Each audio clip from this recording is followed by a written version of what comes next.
here. Now, as you look out at these two brothers, they are a little difficult to find at first. That is because they are long and lean, and when they lie down on the ground, they look like pancakes. Spotted pancakes, but very flat nonetheless, which would help them hide in just a couple inches of grass out on the savanna.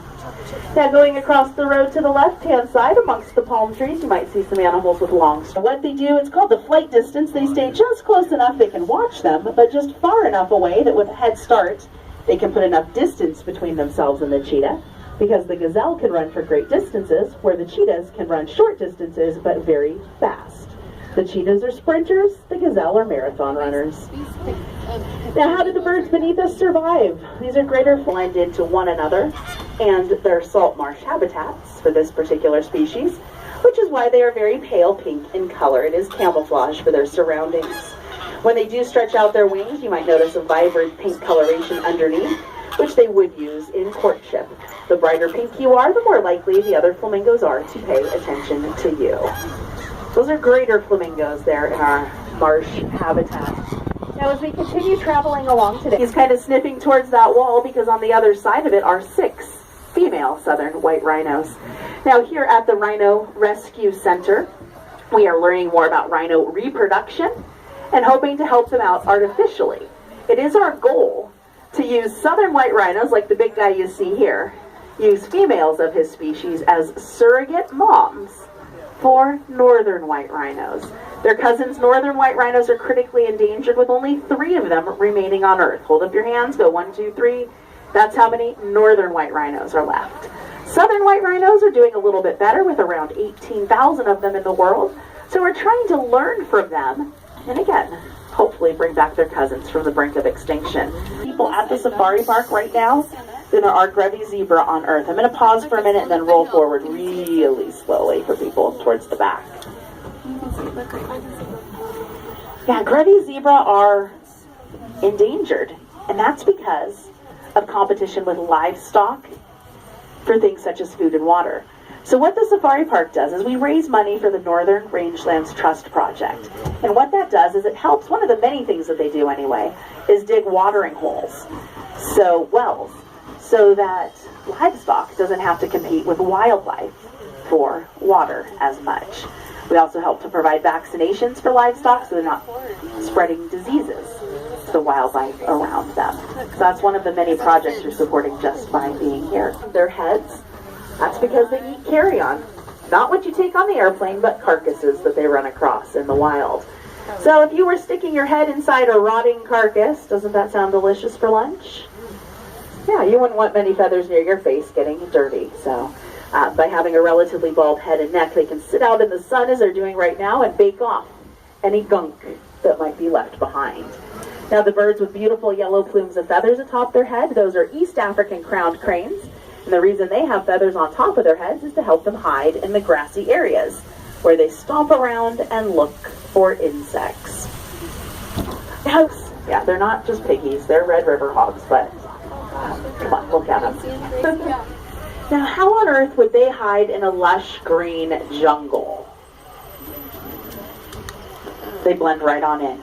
If you have a cell phone with you or a fancy camera, change it to grayscale, put a filter on it. Take a picture in black and white, and you'll see that the trees are about the same color as the pigs. Most mammals don't see in color like we do. They see in grayscale, black, white, and shades of gray. And when you see that way, reds and oranges look like different shades of green. They all look grayish. A sable antelope here. The darker one is a juvenile male. The one in front of it is a juvenile female. The rest of the females are across the road lying down in the grass. The females are reddish brown to blend into a green area, and the males are almost black. While the females would blend in, the male would stand out. He's wearing his tuxedo. He stands out to them, he stands out to us, he stands out to the leopards that would want to eat him. If he's alive at the end of the day, he must be a good catch, right? So that's an example of sexual dimorphism, an example where the male animals and the females within the herd aren't competing with each other to survive, and frequently the males and females have to compete with each other, so they look just about the same. That way they're fighting on even playing grounds. The same can be said for the Gemsbok at the next feeding trough with the long pointed horns. In fact, when you find the male Gemsbok, raise your hand. It's a breeding herd, so you might have a hard time finding him. But he's out here. There they are. And the reason There they are. he blends in so nicely is because, well, everybody has to compete with each other. Now, if you think those horns would be great weapons, and while we're moving, I'm going to ask you to grab a seat, please. If you think those weapons would be, or those horns would be great weapons, you'd rather run away. Last are you going to fight? Why have those horns?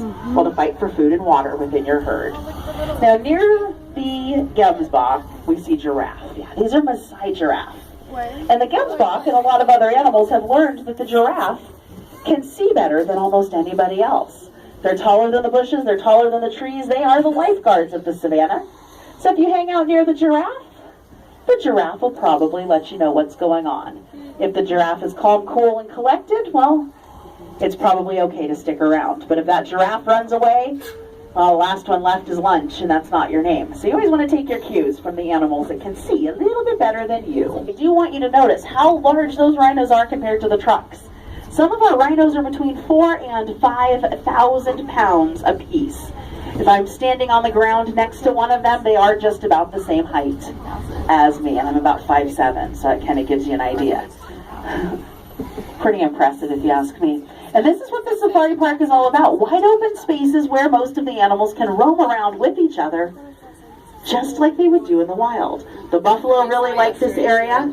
They're large, kind of feisty animals, so none of the other animals challenge them too much at all. So that's usually where they hang out. In the trees, and while a lot of you snicker at their name, just know there are more people sitting down on trams currently than there are these animals left on Earth. They live in Ethiopia and Somalia. There's a lot of civil unrest there, prolonged periods of drought, and these animals, unfortunately, are being hunted for meat. But, you know, you can't blame people. You would do anything you could to make your family survive. So, you know, we're hoping to help those people out and get a more stable situation for everybody. But in the meantime, we're going to continue breeding them here. Pretty tricky. You have to pick your routes carefully. Unbelievable. Our route is taking us up the hill past some shy forest-dwelling critters. These are greater kudu. Out towards the center of the exhibit, some orange animals dotting the hillside.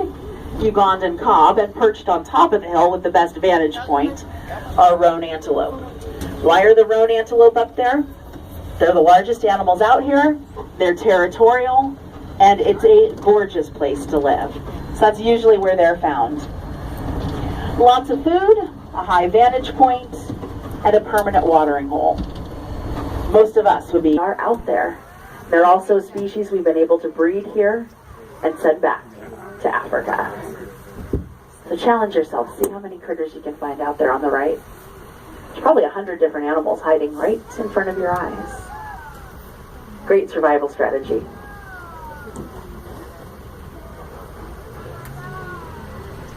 Here at the safari park, or around the safari park today, you might see, pick your arms, making Ankole cattle horns. Is it awkward? Are you poking your neighbors? Oh, they go straight out, your whole arms. Those horns are longer than the bench you're sitting on, by the way. So you stick your arms straight out, you poke everybody. When you walk, you wobble. When you run, it's pathetic. They don't blend in, they stand out. Straight down from where I'm seated. His name is Dune. He's a dromedary camel there, living in his desert-like environment. He's quite at home out there on the sandy flats. He used to be one of our animal ambassadors, where he'd walk around and come out to meet people. But camels are kind of social, so they thought, why not put Dune out here where he can have some sheep friends? There was a man named Dr. Schroeder. He'd been a vet at the zoo, and then went on to be on the board of directors there. And Dr. Schroeder noticed it was becoming increasingly more difficult to obtain animals from the wild to fill the zoo. So he thought there has to be a better way. At one point they were extinct in the wild. That's called extirpated. There were just enough of them in zoos and private collections to put together some small breeding herds. Here at the safari park we've had over 600 born. And some from our herd have been reintroduced into northern Africa a few different times. So this is one of our great success stories and why we hold out so much hope for so many other species. In fact, you can see several of this year's youngsters around. They're the tan